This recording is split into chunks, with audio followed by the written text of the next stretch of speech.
darating na eleksyon, 2025, mamimili po tayo ng senador, mamimili po tayo ng mayors, ng vice mayors, ng mga congressman at mga konsehal natin. Meron po tayong dapat na 3 gawin para po magbago ang mukha ng ating pamahalaan at magbago ang mukha ng ating governance dito sa ating bayan. Una po ay yung paniningil natin bilang botante sa pangako ng mga politiko. Bawal po sa politiko ngayon ang mangako ng kung ano ang gagawin niya sa susunod na taon. Pag ako nanalo, ganito ang gagawin ko. Pag ako nanalo, bibigyan ko kayo ng ganito. Huwag po tayong maniwala kaagad. Dapat po tingnan natin yung nangangampanya, yung kandidato. Noon bang nakaraang eleksyon, meron siyang mga pangako na ibigay ba niya? Yun po ang unang-unang tanong natin kapag tayo ay nakakarinig ng promises, pangako. Naibigay ba ng kandidato yung pangako niya noon? Kasi ibig sabihin, meron siyang kredibilidad na mangako pa para sa susunod.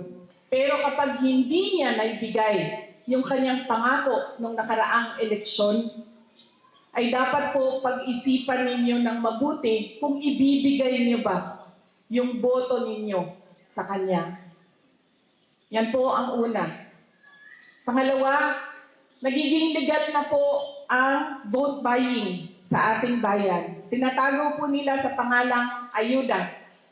Tinatago nila sa pangalang AKAP-AX tupad ang kanilang pagbibili ng boto ng mga mamamayan.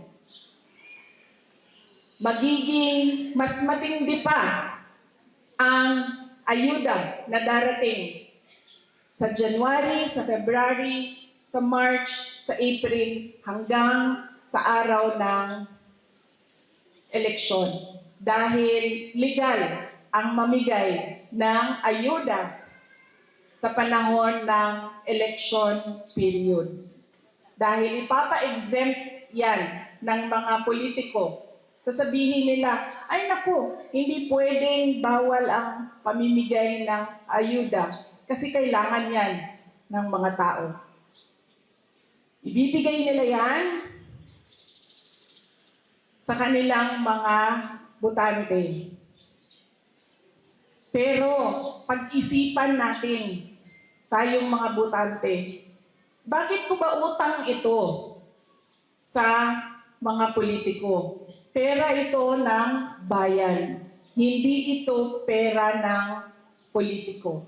Kung binigay mo ito sa akin, ibig sabihin, karapat-dapat akong makatanggap at hindi ko ito utang sa iyo na politiko ka o kandidato ka. Ibig sabihin, ito ay serbisyo ng gobyerno na dumaan lang sa iyo. At hindi ito utang na loob ko sa iyo na nagbigay ng ayuda.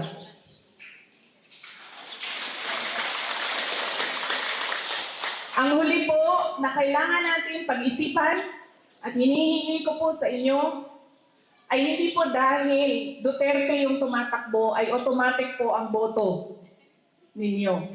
Hindi po dahil galing yan sa pamilya ng mga politiko ay automatic ang boto ninyo.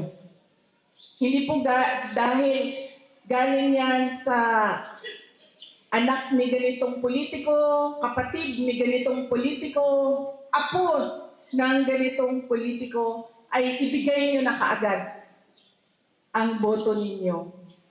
Kailangan po, suriin ninyo ng mabuti.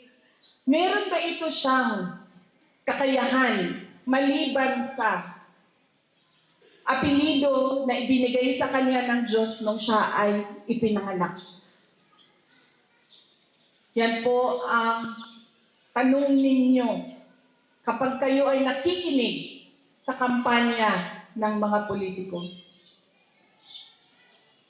Una, ano ang mga pangako na napako?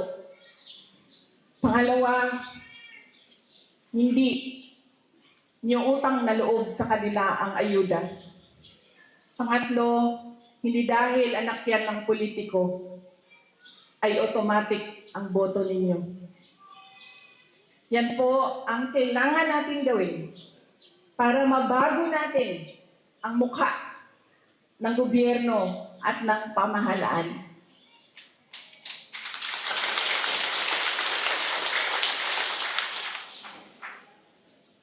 Bawal na po ang mangopya sa sample ballot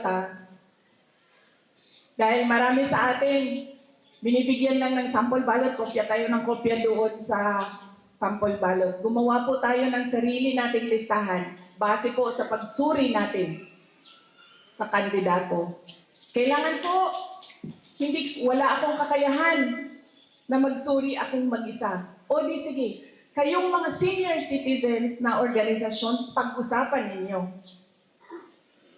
Pag-usapan ninyo, sino ba ang karapat-dapat na umupo diyan sa pwesto. Sa tingin ko po, kung tayo po, ganyan po ang mindset, pag-iisip natin sa darating na eleksyon at mapabago natin ang mga tao at ang mapili natin ay yung mga karapat-dapat talaga na umupo diyan sa mga posisyon, ay meron tayong makikitang pagbabago sa ating bayan sa tulong ninyong lahat.